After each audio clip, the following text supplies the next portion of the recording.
Assalamualaikum warahmatullahi wabarakatuh. Selamat malam Pak Daru, selamat malam juga teman-teman semua.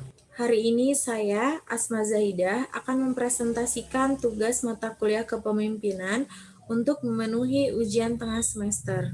Judul presentasi saya kali ini adalah tentang kepemimpinan transformasional dan kepemimpinan transaksional. Yang pertama, apa itu gaya kepemimpinan? Menurut Hasibuan, pada tahun 2013, gaya kepemimpinan adalah suatu cara pemimpin untuk mempengaruhi bawahannya agar mau bekerja sama dan bekerja secara produktif untuk mencapai tujuan organisasi. Nah, menurut Rifai pada tahun 2014, gaya kepemimpinan adalah sekumpulan ciri yang digunakan pimpinan untuk mempengaruhi bawahan agar sasaran organisasi tercapai, atau dapat pula dikatakan bahwa gaya kepemimpinan adalah pola perilaku dan strategi yang disukai dan diterapkan oleh seorang pemimpin. Jadi dapat disimpulkan di sini bahwa gaya kepemimpinan merupakan kemampuan pemimpin untuk mempengaruhi karyawan dalam sebuah organisasi sehingga mereka termotivasi untuk mencapai tujuan organisasi tersebut. Nah, apa sih kepemimpinan transformasional itu? Jadi menurut Bas, pada tahun 1990, kepemimpinan transformasional adalah upaya pemimpin mentransformasi para pengikut dari satu tingkat kebutuhan rendah hierarki ke tingkat kebutuhan lain yang lebih tinggi. Sedangkan menurut Olieri pada tahun 2001, kepemimpinan transformasional adalah pemimpin yang memiliki kekuatan untuk mendatangkan perubahan di dalam diri para anggota tim dan di dalam organisasi secara keseluruhan. Yang terakhir, menurut Robbins pada tahun 2008, pemimpin yang menginspirasi para pengikutnya untuk mengenyampingkan kepentingan pribadi mereka demi kebaikan organisasi. Itu yang disebut kepemimpinan transformasional. Dari ketiga ahli ini dapat disimpulkan bahwa kepemimpinan transformasional adalah suatu model kepemimpinan yang lebih memotivasi atau menginspirasi bawahannya untuk dapat merubah dirinya sehingga dapat bekerja keras guna mencapai tujuan-tujuan bersama. Selanjutnya, apa itu kepemimpinan transaksional? Menurut Bas, pada tahun 2003, kepemimpinan transaksional adalah kepemimpinan yang melibatkan suatu proses pertukaran yang menyebabkan bawahan mendapat imbalan serta membantu bawahannya mengidentifikasi apa yang harus dilakukan untuk memenuhi hasil yang diharapkan.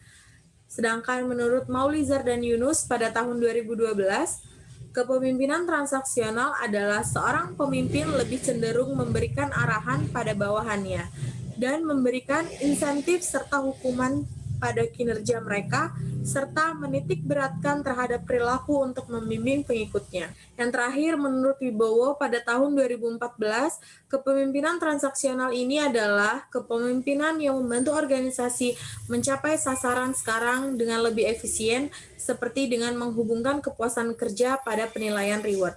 Dari ketiga ahli ini dapat disimpulkan bahwa kepemimpinan transaksional adalah kepemimpinan yang bertujuan untuk mencapai sasaran dengan memberikan suatu penghargaan, mengarahkan dan mengontrol bawahan untuk bekerja secara efektif dan efisien.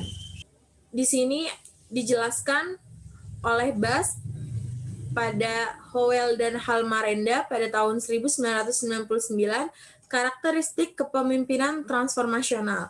Yang pertama ada karismatik yang ditujukan melalui perilaku, pemahaman terhadap visi dan misi organisasi, mempunyai pendirian yang kukuh, komitmen dan konsisten terhadap setiap keputusan yang telah diambil dan menghargai bawahannya. Nah, karakter yang kedua adalah perhatian individual. Di sini di mana pemimpin harus mau dan mampu untuk mendengar aspirasi, mendidik, dan melatih bawahannya. Jadi, seorang pemimpin transformasional mampu melihat potensi prestasi dan kebutuhan berkembang para bawahan serta memfasilitasinya.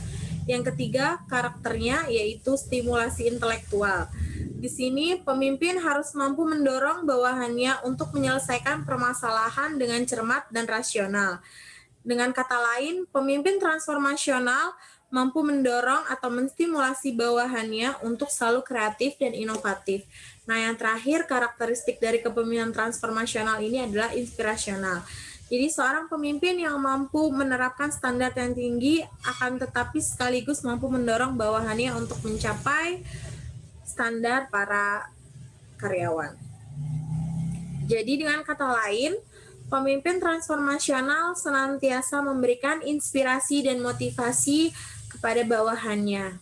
Selanjutnya, karakteristik kepemimpinan transaksional menurut Bas pada Yuki tahun 1998 itu ada dua.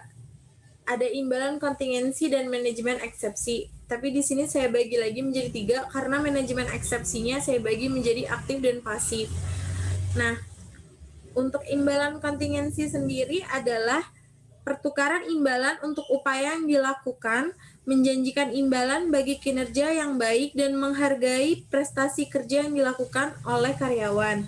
Nah, untuk manajemen eksepsi sendiri ialah pengawasan yang dilakukan oleh pemimpin agar kinerja anggota atau karyawan sesuai standar yang telah ditentukan. Untuk manajemen eksepsi aktif itu adalah pemimpin mengawasi dan mencari deviasi atau penyimpangan atas berbagai aturan dan standar, serta mengambil tindakan korektif. Sebaliknya, manajemen eksepsi pasif itu adalah pemimpin melakukan intervensi hanya bila standar tidak tercapai. Selanjutnya, ada penelitian terdahulu yang dilakukan oleh Tondok dan Andrika pada tahun 2004 yang berjudul tentang hubungan antara persepsi gaya kepemimpinan transformasional dan transaksional dengan kepuasan kerja karyawan yang ditulis di jurnal PISE 1 halaman 35 sampai 48. Nah, Tondok dan Andrika ini melakukan perbandingan antara dua gaya kepemimpinan ini. Yang pertama, untuk gaya kepemimpinan transformasional ini cocok untuk pemimpin yang memiliki karisma. Sedangkan kepemimpinan transaksional ini cocok untuk pemimpin yang memiliki sedikit otoritas.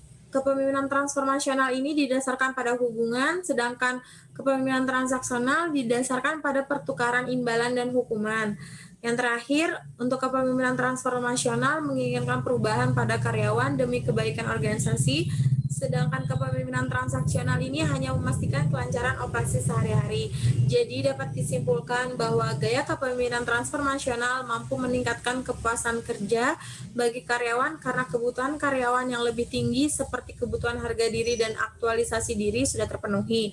Nah, untuk gaya kepemimpinan transaksional ini mampu meningkatkan kepuasan kerja bagi karyawan karena kebutuhan karyawan yang lebih rendah seperti kebutuhan fisiologis dan rasa aman dapat terpenuhi pula. Di sini saya ambil tokoh yang memiliki gaya kepemimpinan transformasional dan transaksional adalah Ibu Sri Mulyani Indrawati.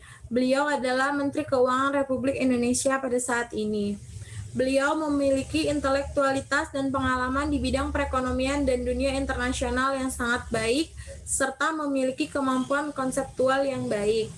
Beliau juga mendapat penghargaan sebagai Menkyu terbaik Asia Timur dan Pasifik tahun 2020 versi majalah Global Market.